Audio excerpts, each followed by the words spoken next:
for now. Well, right now we're going to be seeing Sheik and Cloud.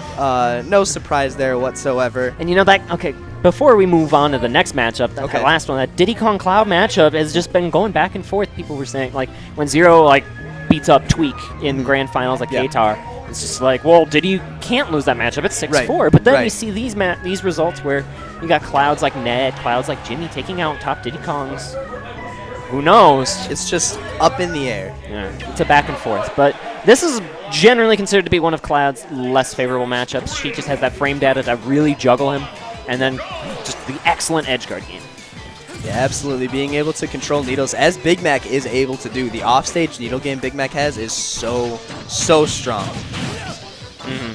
And we will see a lot of that in play. Big Mac has just been, as I've been watching him in 2017, he's just been becoming more and more needle heavy. Yeah. And we're going to see that definitely come into play here, but he's going to get something started with these up tilts. Doesn't really get the extension he was looking for.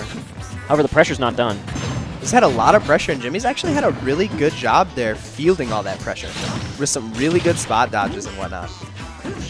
Scary position here for Jimmy, and the edge guard completes the deal. No jump left, and that is the stock. So persistent. Yes, that's a good word, actually. Persistent and consistent, being so pressure heavy, excuse me, is Big Mac right now in game one. And really, there was just no minute for Jimmy to breathe. Like, he thought he had a sweet spot. Big Mac was right there with the neutral air, just continuing relentless pressure.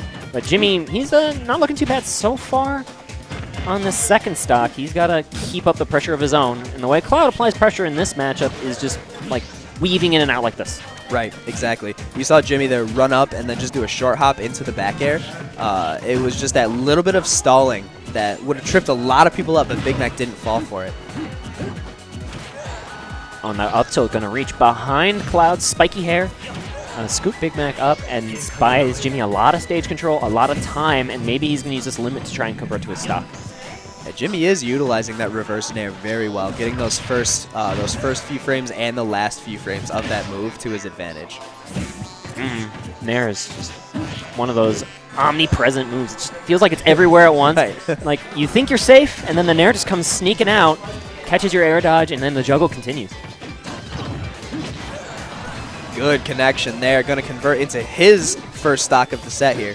Only 38% taken, too. Not too bad. And the Town City platform coming to the rescue here for Jimmy. And he saves his limit and makes it back to the stage. But this grab might continue the pressure.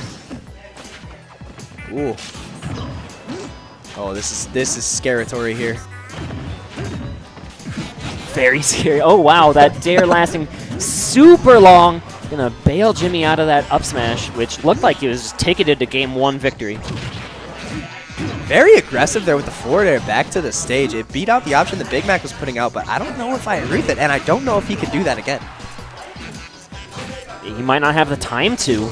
All right, sweet spotting the ledge again, but the ledge trump here from Big Mac putting on good pressure too. Now this is something you see. Big Mac now has ledge trumped him twice. So he is going to take game one here, but now he's going to keep that in the back of his mind that Jimmy is not buffering options. Jimmy either needs to change that now, or I promise you that will result in a stock sometime during the set. That's a very good observation there, Mr. Mick. Thank you. I definitely agree with it. It's tricky because, like, just there's always so much pressure on you, especially with the way Big Mac's been playing. And he can cover those buffered options just as well because he's Sheik. Yeah, right. I don't know if you've seen Mr. R's flowchart for, like, Sheik edge guards. Yeah, I have. I'm taking a peek at it, yes. Yeah, it's very impressive stuff, and Sheik is one of the most established edge guarders in the game. Is Big Mac trying to... Oh, no, he's talking to Ned. I thought he was trying to tilt the near to the coaching. Yeah, that's Seabass there in Jimmy's ear. Sir. Both those players got first and third, respectively, at Hidden Bosses 6. Ooh, very good for that. Well, Seabass went to losers early today, but he's here, coming over here to help out his friend, regardless. Yes. And Town City appears to still be the correct choice. No stage change in sight. Yeah. I don't disagree with it either.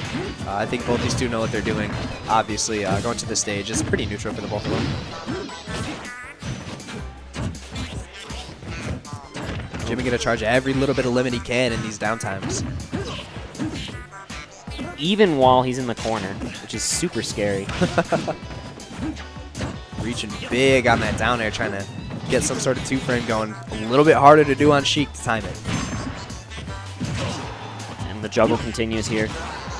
But that turnaround dash attack is going to bail out Jimmy for a moment to see if he can keep the advantage state for a longer time. Like, it really feels like Big Mac can just get these straight hits super easily, even when he's at disadvantage.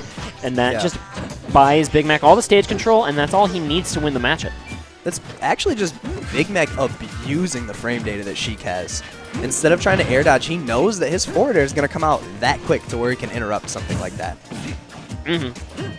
We'll see here. And look at that. Just crossing him up with the back air. Poking him back into the corner where Big Mac really needs Cloud to be. And out of a jump, he's going to have to burn limit. Makes it back safe and sound. Ooh, and committing to that neutral air. Oh, but the jump saved the entire way. Excellent play there by Jimmy. I thought he was in trouble. He's trying to go for some cute stuff with the vanish there at ledge. Falling back in with the climb hazard. Buying Jimmy all the stage control for his self right now. And these max rage up airs are pretty close to taking the stock. Jimmy did a really good job of following that aerial drift and making sure that that hit landed. Oh, but DIing in there on the forward throw. I don't know if that's the throw Jimmy expected him to use. It very well could have been a DI mix-up. You're absolutely right.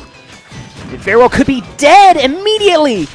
Oh no, he had his jump that whole time? But you can't tech. You can't tech out a climb hazard. And oh no. Big Mac keeps it going. Finishes off the 2-0 in impressive fashion. I think PQ's reaction there pretty much summed it up. He kind of had that kind of, oh.